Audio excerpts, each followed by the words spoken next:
আচ্ছা, nail artist, makeup artist, mehendi artist যেকোনো ধরনের এরকম হাতে যারা কাজ করে নিজেদের ক্যারিয়ার গড়তে চাইছে, তাদেরকে মানুষে এত হালকায় নেয় কেন? সবার ক্ষেত্রে না, কিন্তু অনেকে হালকায় নেয়। যেমন ধরো, দুজনের বুকিং করবে, অ্যাডভান্সও করবে, বুকিংয়ের ডেট সামনে যখনই চলে আসবে তখন বলবে ১ ঘন্টা আগে বলবে যে না আমরা দুজন করব না, একজন করব। আচ্ছা, আমাদের কি সময়ের কোনো দাম নেই? ওই টাইমে তো আমি অন্য বুকিংও নিতে পারতাম। ডিস্টেন্সটাও প্রচুর ছিল, তাই আমি সেই অনুযায়ী দুটো বুকিংয়ের জন্যই আমি বুকিংটা নিয়েছি। ১ ঘন্টা আগে ইনফর্ম করা যে বুকিং একটাই কনফার্ম আর একটা ক্যান্সেল, তাহলে কীরকম লাগে বলো? এটা তো কিছুই নয়। তাও নয় মানলাম কোনো অসুবিধা থাকতে পারে, আমি কাজটা করলাম।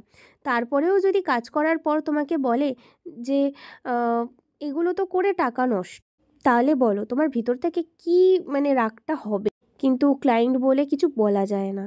একটা ছোট্ট কথা, খারাপ হয়েছে না ভালো হয়েছে, ব্যাস তুমি বলে দিলে ভালো হয়েছে।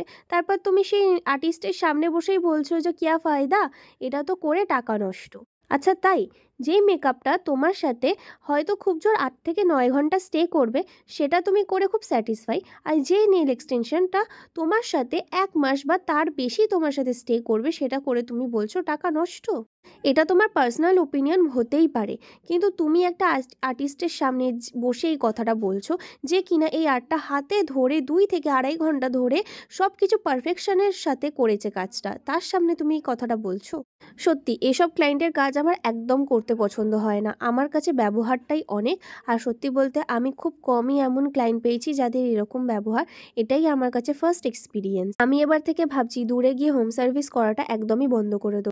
আমি আগে ভাবতাম যে এই আর্টিস্টগুলো কী করতে হোম সার্ভিস বন্ধ করে দেয়। হোম সার্ভিস করলে তো ওদের আরও এক্সট্রা ইনকাম হবে। এইবার বুঝতে পেরেছি কেন তারা হোম সার্ভিস করে না। হোম সার্ভিস করাটা যে কী চ্যালেঞ্জিং ব্যাপার, যারা করে তারাই বুঝবে। আমি আমার নিজের বাড়িতে হয়তো এরকম কোনোদিনও এভাবে ট্রিট হইনি, কিন্তু ওখানে গিয়ে এভাবে ট্রিট হতে হয়। নিজেকে প্রচুর অপমানিত বোধ হয়।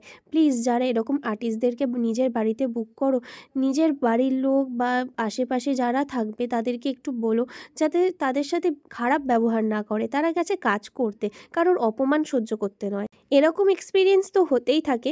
তো চলো শেয়ার করি তোমাদের সাথে এই আজকের এক্সটেনশন, যেটা ছিল জেল এক্সটেনশনের উপর 5 ফিঙ্গারে আর্ট ছিল। অনেক দিন পর এরকম আর্ট করে ডিজাইন করলাম। তো তোমরা অবশ্যই জানিও কেমন লাগলো। নেক্সট ভিডিওর জন্য অপেক্ষা করো। আর এই ভিডিওটা ভালো লাগলে অবশ্যই লাইক, কমেন্ট, শেয়ার করে দিও। দেখা হচ্ছে নেক্সট ভিডিওতে।